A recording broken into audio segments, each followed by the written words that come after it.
Oh, hello YouTube and YouTube subscribers. I guess today's species profile is going to be on a very common aquarium staple, and I'm going to be talking about the Corydoras catfish. You can see here, you got 6 Cory cats, 3 brown ones, which I'm certain are bronze Cory cats, and these albinos, which are most likely also bronze Cory cats as well. But sometimes you do get peppered Cory cats or albino, and they kind of mix them up a bit. So, the Cory cat is basically the ultimate community catfish. They don't bug our fish. They won't do anything to our fish. They keep themselves. They like to clump up together. Like, for example, these guys are all resting together, but usually they kind of swim independently, and then they reform and rest together.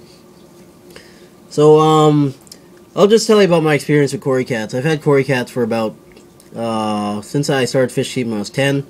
I remember I one time had this nice big shoal in my 10-gallon. I had a shoal about 6 of them, right? So, and they were doing awesome. They were spawning every 2 weeks or so, and then my brother poisoned them by dumping in an entire bottle of aqua clear into a tank, which that was a pretty sad day. But Cory cats, they're hardy.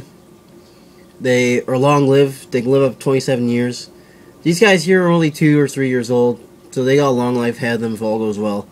And about their spawning behavior will occur if you're feeding them fairly well, and sometimes if you add a bit of cool water into your tank during the water change, that might trigger some spawning behavior in these guys.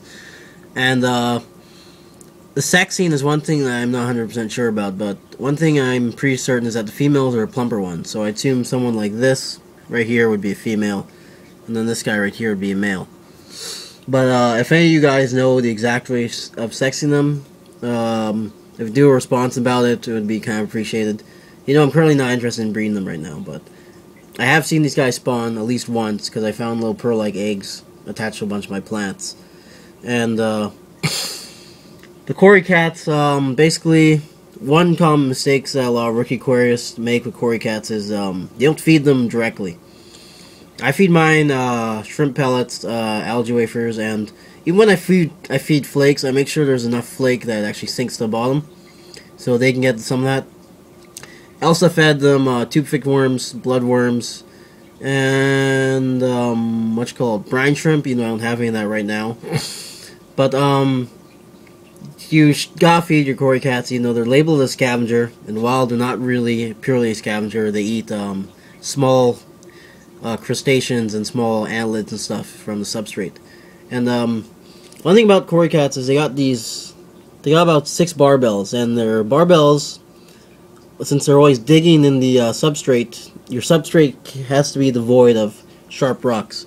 So my guys, they got full barbels. They got nice long barbels. If you're keeping them with jagged gravel or substrate that's too large for them to dig in, their barbels will kind of degenerate a bit.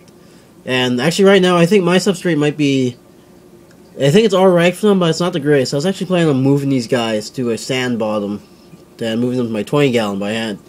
I'm not sure if I got room to 20-gallon to accommodate them. So if you're going to keep Cory cats, it's best to keep them with sand or a good pea-sized gravel that's nice and round so they don't cut their barbels. And if their barbels get cut, they can get bacterial infections and stuff around their mouths. So they're the ideal community catfish, so you don't really need much information on their compatibility. They're ideal with pretty much all community fish, and their temperature range is fairly good. They do alright in cooler tanks, but I'd still keep them heated though. And one thing I'm going to talk about is the Cory cats. You can use them as an indicator fish on your water quality. Since they're covered in this armor, right? They got the armor plating. They got it on their gill plate also, and they're actually not that good at breathing through their gills. They don't pick up as much oxygen as most of our fish are about the same size. So one habit that they do have is they'll periodically swim upwards and they'll gulp air from the surface.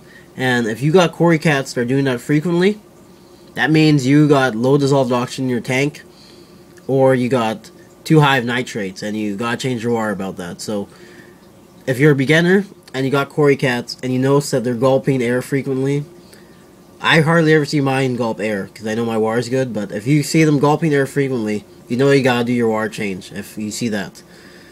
So that's everything I know about the Cory cats. Cory cats are awesome. There's hundreds of different species in the wild. There's dozens available at pet shops. Cory cats, they're awesome. There's nothing wrong with them. Best catfish on the market.